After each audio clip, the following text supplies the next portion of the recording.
This is the story about how I built the ceiling in the studio of my shop.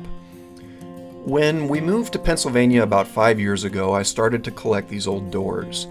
Most of them I got off of Craigslist, about half were free, some I bought, but never for more than $20. Some I found on the side of the road. So I started sketching. At some point I had the idea that it would be cool to use those doors as ceiling panels. And eventually I developed a pattern that I liked. It's essentially just a herringbone pattern. As I worked through this process, I discovered three important things. So the first thing I learned was that I wanted a pattern that was not at perfect right angles with the room.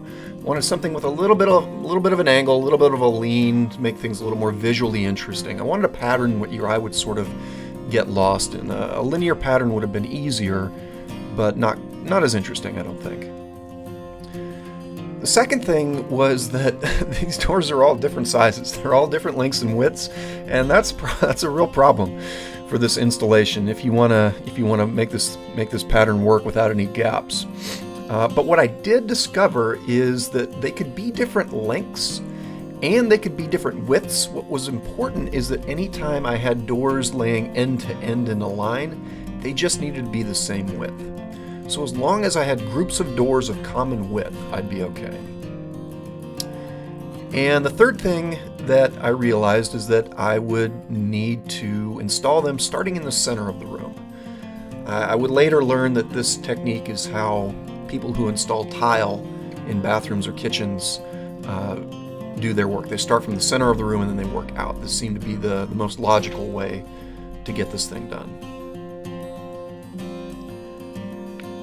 To get started, I prepared a bunch of trim, and I found that a trim width of about 5 inches gave me the look that I wanted. I prepared this trim, pre-painted it, gave it at least 2 coats.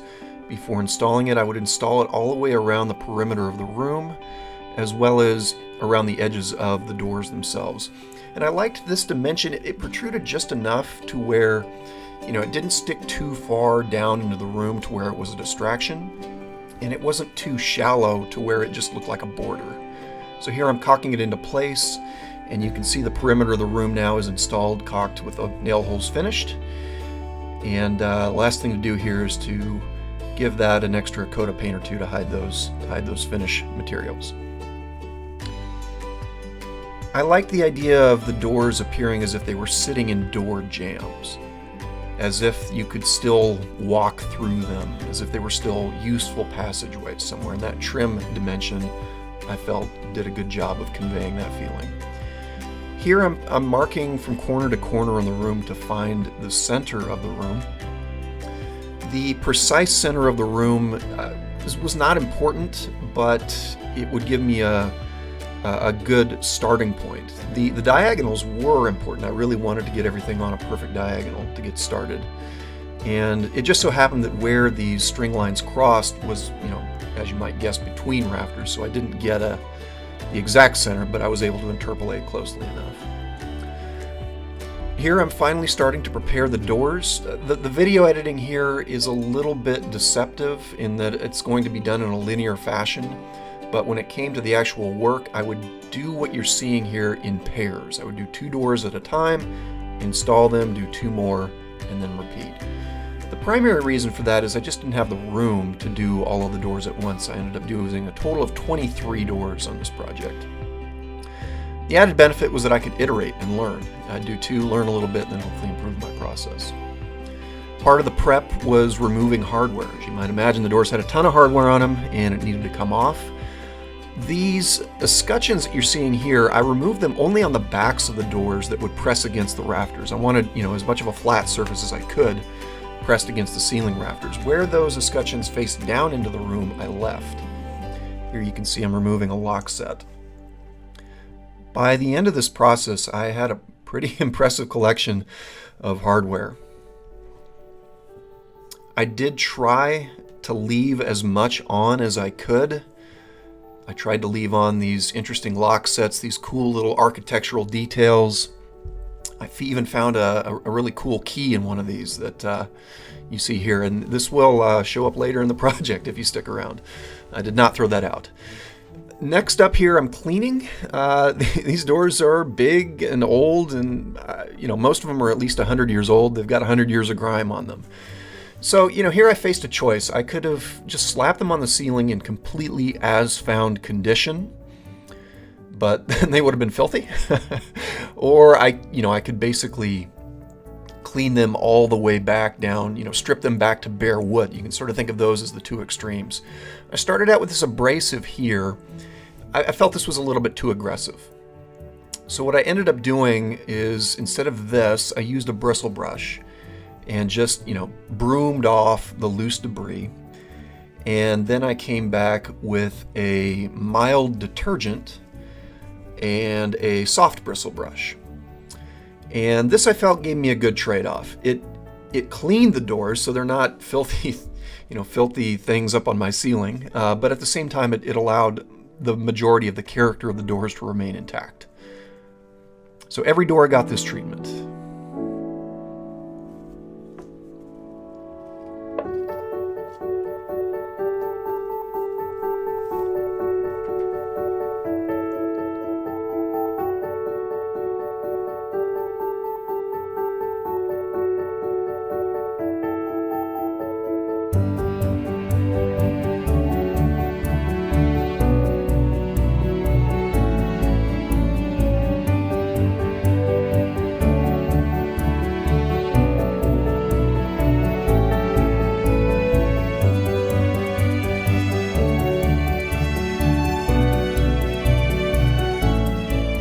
Next up, every door got 2 coats of water-based polyurethane. 2 reasons for this. Number 1, it gave a consistent look to the project. Some of these doors had a little bit of gloss. Some of them were matte. Some of them were just bare wood. Again, I could have put them on the ceiling in exactly their as-found condition, but I felt that by giving them a common finish, it harmonized the appearance and just made things look a little more finished.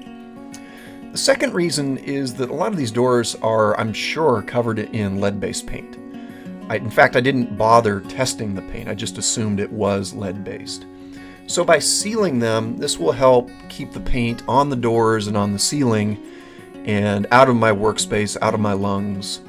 Just a little bit more safe to coat them and seal them this way.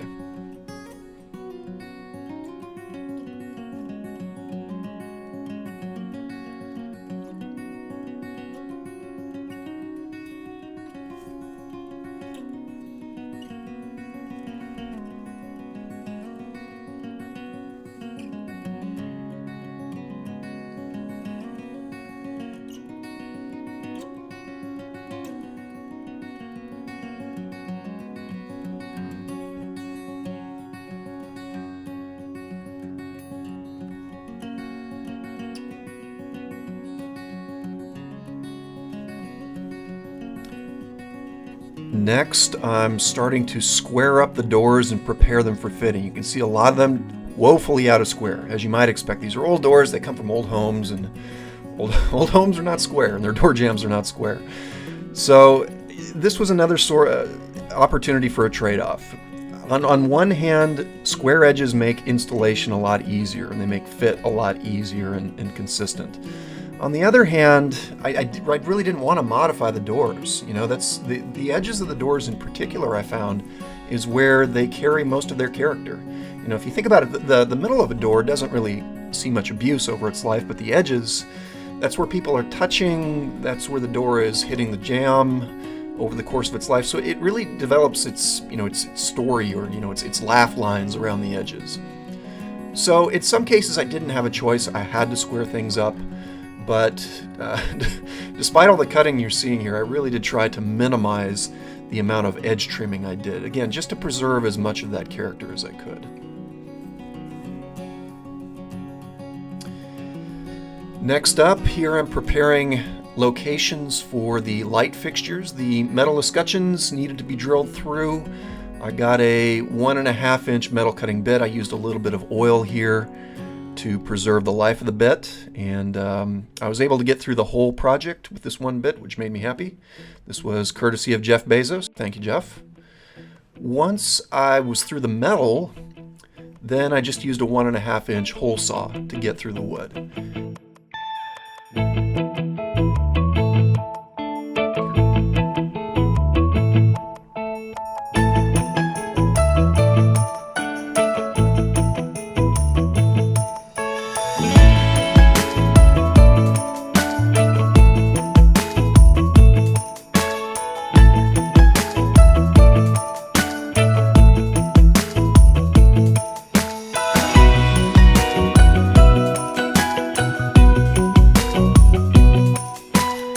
What I have for light fixtures, they're just regular porcelain fixtures. I attached the shortest post I could find and a very simple brace. In addition to that, I reversed the grounding screw to make it accessible from the other side of the door.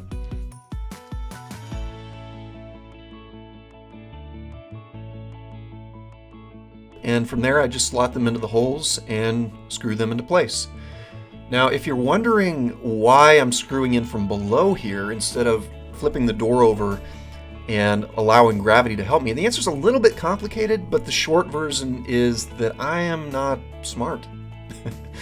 And yeah, I did it this way for every single door, every single one. I got a panel lift to help with the installation. This was instrumental. I could not have done the project without it. Very simple mechanism, no tools were required for this install, but if you look closely, you'll notice the smoke rolling out of my ears as I struggle with the instructions. Again, no tools required. I did eventually get it sorted out.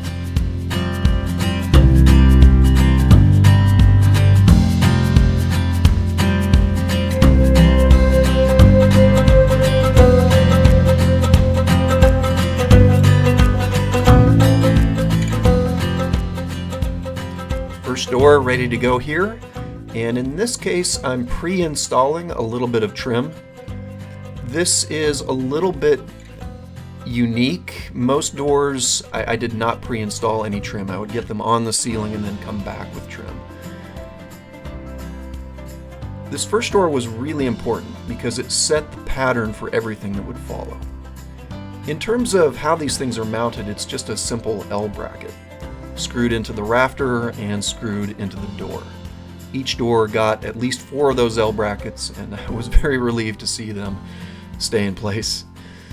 As I say, this first door was very important, setting the trim here, getting it right on that diagonal. And this is the typical approach that I would use. Once the door was in place, I would come back later with additional trim.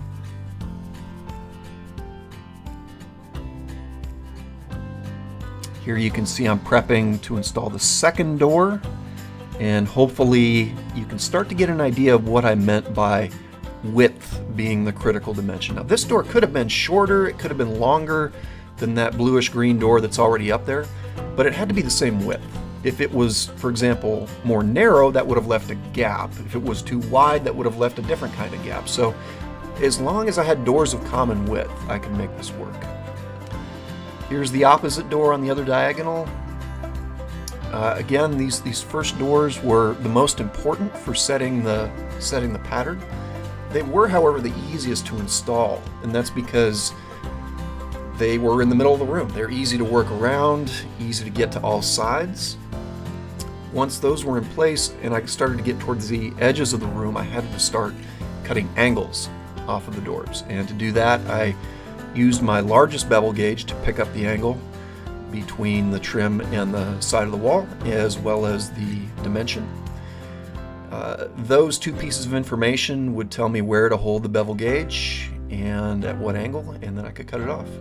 This first one here, I actually got a really nice fit. This second one here, I did not get a very nice fit. I cut this one too short, unfortunately. I had to come back with a little bit of a trim board to patch it in, try to hide that defect. You can also see here in this one why I'm not supplying a lot of footage of me installing those L brackets. It's just my lower half twitching at the top of a ladder, which isn't all that exciting.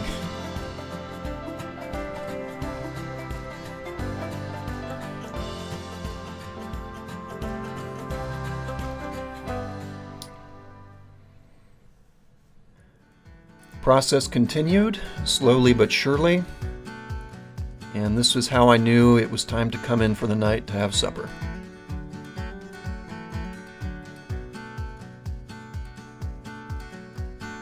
As I got toward the edge of the room and the pieces of the doors got smaller, I started to rely more on the brad nailer. Very handy. Once it was tacked into place, I could come back later and put in L brackets. This door was perhaps the most difficult one I had to install. It was a big door. This is one of the biggest and thickest doors I had. It also had an angle to be cut, and it also installed right above my shower, which made it very difficult to get into position. But I would eventually, with enough trial and error, get it into position, get it tacked, and finally locate it where it needed to be. I required the help of a persuader, but eventually the fit did turn out pretty good.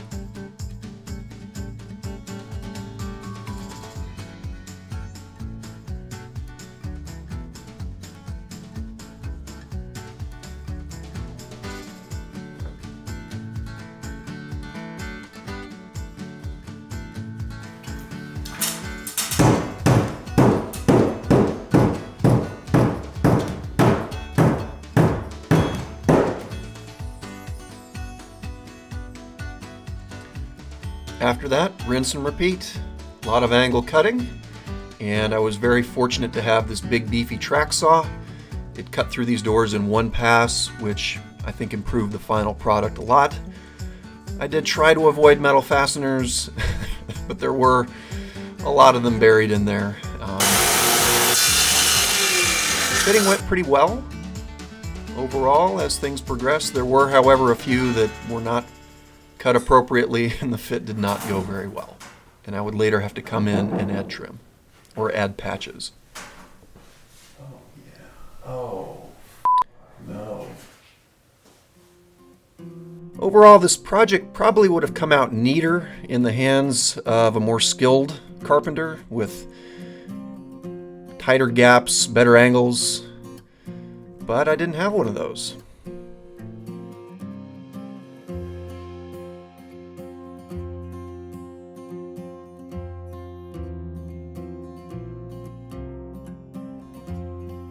Here's my very last chunk, and I'm very happy to get this thing stuck in here.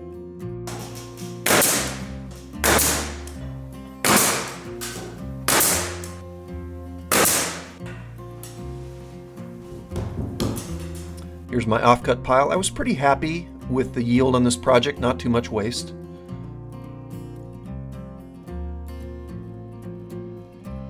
Here I'm now finishing up. I've got to go back and fill all the nail holes where the trim met trim and where there were seams in the trim. Once those holes are filled, there was a lot of sanding to do, a lot of hand sanding. All of this was done by hand. And then I would go ahead and caulk all of the joints where the trim met trim. This gave it a nice finished and consistent and more professional look. I considered caulking not just the trim joints, but around the edges of the door. Ultimately, though, I decided that that would detract from the feel I was going for. I wanted it to look like these doors were sitting in jambs. And of course, doors that sit in jambs are not caulked around the edges. They just float in those panels. So here we are. Everything's caulked and finished. All the holes are filled and sanded. And it's ready for the final touch-up coat of paint to hide that finished work.